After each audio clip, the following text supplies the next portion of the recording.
James and jewellers, जहां आपको मिलेंगे एक से बढ़कर एक फैंसी डिजाइनों में हॉलमार्क जेवर। जी हां, आपने बिल्कुल सही सुना। अगर आपको भी लेना है गोल्ड और चांदी के जेवर तो चलिए आइए सबसे विश्वसनीय shop RS James and jewellers में।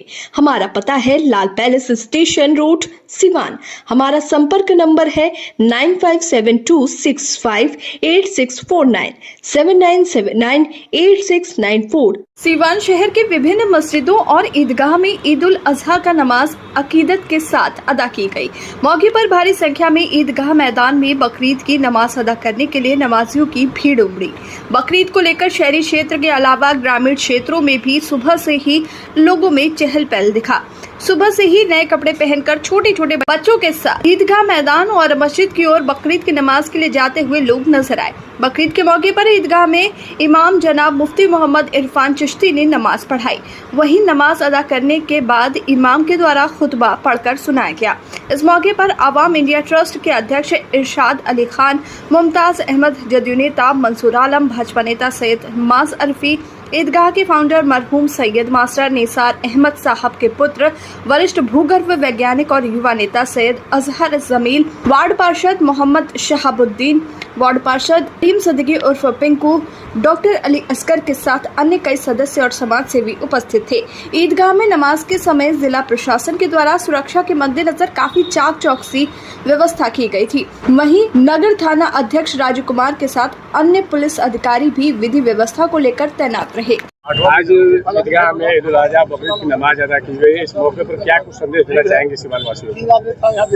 सबसे पहले तो माई ईदगाह कमेटी की तरफ से ईद उल अजहा की मुबारकबाद पूरे सीवान वासियों को देना चाहता हूँ। और ये सरजमीन आपसी इत्तेहाद का सरजमीन है और यहाँ हिंदू मुस्लिम सिख ईसाई आपस में मिलजुल कर रहते हैं। ये हिंदुस्तान का एक मिसाल है सिवान, जहाँ कौमी इत्तेहाद का है। यहाँ मौलाना मजरुल हक साहब, डॉक्टर राजेंद्र बाबू की ये सरजमीन है और यहाँ किसी तरह का कभी भी किसी त्यौहार के मौका पर किसी तरह की कोई बात नहीं होती है। ये इत्तेहाद की मिसाल सिवान के मिसाल पूरे हिंदुस्तान में दिया जाता है। कुर्बानी क्यों मनाई जाती है, इसको लेकर क्या बताना चाहेंगे सीवान वासियों को जो नहीं जानते हो कुर्बानी? ये हजरत इस्माइल अलैहिस्सलाम का ये सुन्नत है। अल्लाह ने उनसे इम्तहान लिया कि सबसे प्यारी चीज़ को कुर्बान कीजिए। तो बहुत सारा चीज़ उन्होंने किया। बाद में उनको समझ में ये आया कि मेरा बेटा ही सबसे प्यारा चीज़ है और एक ही बेटा था। तो इसमें 3 आदमी के इम्तहान हुआ। एक तो हजरत इब्राहिम अलैहिस्सलाम का, एक हजरत इस्माइल अलैहिस्सलाम का, एक बीबी हाजरा का, मियाँ बीबी और एक बेटा। और तीनों ने इस तरह से इम्तहान को पास किया कि अल्लाह ताला को ये अदा इतनी पसंद आई कि इसको कंपलसरी कर दिया। फर्ज तो नहीं किया मगर कंपलसरी कर दिया। आज करोड़ों लोग हज कर रहे हैं मक्का में, मगर उन लोगों का हज उस वक्त तक कबूल नहीं किया जाएगा जब तक वो कुर्बानी नहीं करेंगे। आज पूरे हिंदुस्तान में हर हस्ब औकात इंसान कुर्बानी करता है। कुर्बानी उस पर फर्ज है। तो हजरत इब्राहिम अलैहिस्सलाम और इस्माइल अलैहिस्सलाम की सुन्नत कायम करने के लिए ये कुर्बानी किया जाता है। बकरीद के मौके पर क्या कुछ कहना चाहेंगे? हमको सबसे बड़ा खुशी इस बात का है कि पूरे हिंदुस्तान में क्या होता है इससे हम आज तक नहीं जाने, लेकिन सिवान एक अलग इतिहास बनाता है और आज भी वही बनाया कि हिंदू मुसलमान की एकता आज भी काम है।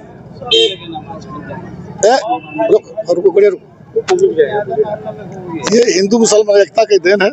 आज हमारा सारा सिस्टम, बहुत खुशी की बात है कि हमारी सरकार पूरे जिला पूरे बिहार में टाइट किया है, लेकिन साथ साथ हमारे देश में भी जो सरकार चल रही है देश में भी सुरक्षा के लिए बहुत बड़ा ख्याल रखा है। आज बकरीद की नमाज अदा की गई है, क्या कुछ संदेश देना चाहेंगे सीवान वासियों को? देखिए, सबसे पहले बिहार न्यूज़ एक्सप्रेस के तमाम साइकीन और अहले वतन सिवान के जितने हमारे हिंदू मुस्लिम सिख ईसाई सारे भाइयों को, बिहार के सभी वासियों को तहे दिल से ईद उल अजहा की मुबारकबाद। और आज हम लोग ईद उल अजहा एक मुस्लिम धर्म का सबसे बड़ा पवित्र त्यौहार माना जाता है, जो एक कुर्बानी बलिदान के रूप में मनाया जाता है कि बुराई पर सच्चाई की जीत है। और इब्राहिम अलैहिस्सलाम को आज ही के दिन अल्लाह ताला ने इम्तहान लिया था और उनके बेटा को कुर्बानी देने के लिए हुक्म किया था, लेकिन अल्लाह ने उनके जगह पर दुम्बे को ज़बह किया। इसलिए हम लोग आज हज एक हम लोगों का जो स्तंभ है, 5 जो सबसे महत्वपूर्ण चीज़ होता है, उसमें हज भी बकरीद ईद उल अज़हा के मौके पर मनाते हैं।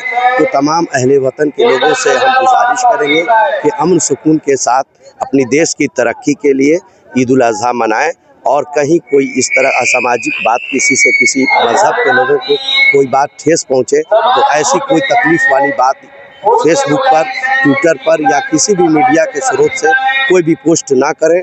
मेरी इल्तिजा है इसलिए कि मेरा मुल्क जो है अमन पसंद मुल्क है, हम लोग एक साथ मिलजुल के रहते हैं और तमाम लोगों से गुजारिश है कि देश की तरक्की, सीवान की तरक्की और पूरे बिहार की तरक्की के लिए हम लोग सोचें। और मैं उन लोगों से कहना चाहता हूं जो वक्फ की लड़ाई लड़ते हैं, वक्फ का विरोध करते हैं, आज ईदगाह के हालात देख लीजिए कि कैसे हालात है कि आज से 10 साल पहले इसकी चहारदीवारी हुई थी, उसके बाद से किसी भी शख्स ने 10 रुपया कहने की। आज करबला का आप हालत देख लीजिए, सारे करबला की जो वक्फ की संपत्ति है सारे लोगों ने बेच दिया है। आज देखिए कि दफनाने के लिए लोगों के पास जगह नहीं है। इसलिए मैं मुसलमान भाइयों से आग्रह करेंगे कि आप लोग कम से कम जागरूक होइए, अपने हक की लड़ाई लड़िए। अगर हमारे बाबा अजदा ने अगर ज़मीन दिया है तो हम कहाँ दफन होंगे? हम तो जलाए जाएंगे नहीं, हम कहाँ दफन होंगे? ईदगाह अगर इतना बड़ा है तो इसकी तामीर कौन करेगा? हम ही करेंगे ना। तो इसलिए इसके लिए आज के दिन इन लोगों से, सीवान के मुसलमानों से इल्तिजा करूंगा, बिहार के लोगों से, कि वक्फ जैसा कानून जो आया है वो आपके हक के लिए है। और अगर आपको कोई एतराज़ है तो आप सीवान का ईदगाह देख लें और सीवान का करबला देख ली कि कैसे किस हालत में है। अब मुझे इससे ज़्यादा कुछ नहीं कहना। बहुत शुक्रिया। के माध्यम से पहले आप सभी मीडिया बंधुओं को बहुत बहुत मुबारकबाद और तमाम सीवान के जो नागरिक हैं, माताएं बहनें हैं, सबको ईद उल अज़हा की दिली मुबारकबाद। और हम सबसे गुजारिश करेंगे कि चूँकि ये त्यौहार जो है बलिदान का, सेक्रीफाइस का है, ईश्वर अल्लाह में यकीन का है, तो आप भी अल्लाह ईश्वर में यकीन करें, बलिदान करें, बुराइयों के बलिदान सबसे पहले करें। तो मिलजुल करके रहें। इस देश को हिंदू मुसलमान और सिख ईसाई की मजबूती की ज़रूरत है, इस देश को तरक्की की ज़रूरत है। जब तक हम एक नहीं होंगे तब तक कामयाब नहीं होंगे। तो हम आपके चैनल के माध्यम से कहूँगा, हम सब लोग मिल कर के सारे मज़हब के त्यौहार को मिल के मनाएं, एक दूसरे का साथ दें, एक दूसरे पे यकीन करें। आज देश में जो भी दुष्प्रचार हो रहा है, दुष्प्रचार हो रहा है, गलतफहमियों के लोग शिकार हो रहे हैं, उस पर अंकुश लगना चाहिए। तमाम जो नेता हैं या प्रशासन के लोग हैं, इसमें सहयोग करना चाहिए और जो गलत लोग हैं उनके खिलाफ सख्त कार्रवाई करनी चाहिए। इसलिए आप सब लोग मिलजुल करके इस त्यौहार को मनाएं, एक दूसरे का साथ दें। जी, आज बकरीद ईद उल अज़हा के मौके पे ईदगाह में नमाज अदा की गई है, क्या कुछ संदेश देना चाहेंगे सीवान वासियों को? बस सारे लोग खुशी से मिलजुल के मनाएं। जो ईदगाह का ये बकरीद का जो तरीका है कुर्बानी का, कुर्बानी भी करे अच्छे से और जहाँ तक नहीं फेंके गोश्त वोश्त, और क्या बोला खुले में न करे और सोशल मीडिया पे पोस्ट न करे। ये फ़र्ज है, अल्लाह ताला की तरफ से हुक्म है, तो फ़र्ज को अदा फ़र्ज के जैसा करे, दिखावा ना किया जाए, मिलजुल के किया जाए। कोई ऐसा काम ना करे किसी दूसरे के दिल में तकलीफ़ हो और दिखाया ना जाए। बस यही है कि थोड़ा अच्छे से किया जाए कि किसी को दुख ना लगे, ठेस ना लगे। सबसे पहले मैं आपके चैनल को और पूरे सीवान और पूरे हमारे भारतवासी आवाम जनता को बहुत बहुत मुबारकबाद देना चाहेंगे। और हम ये कहेंगे कि अपना भाईचारा का जो है संदेश दें और आपस में अखलाक मोहब्बत से सब आदमी रहें, किसी तरह का कोई कुछ परेशानी ना हो। और अमन चमन से हमारे हिंदू भाई भी और मुस्लिम भाई भी दोनों जो है अपना अपना पर्व निभाएं और आपस में अखलाक मोहब्बत पैदा करें।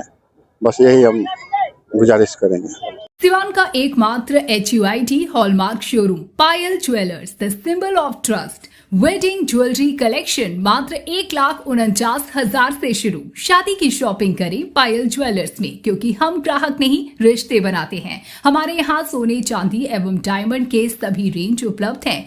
डायमंड ज्वेलरी पर 30% की छूट। HUID हॉलमार्क ज्वेलरी 18 कैरेट और 22 कैरेट पर मात्र 9% मेकिंग चार्जेस। हमारा पता है बड़ी मस्जिद के समीप सिवान।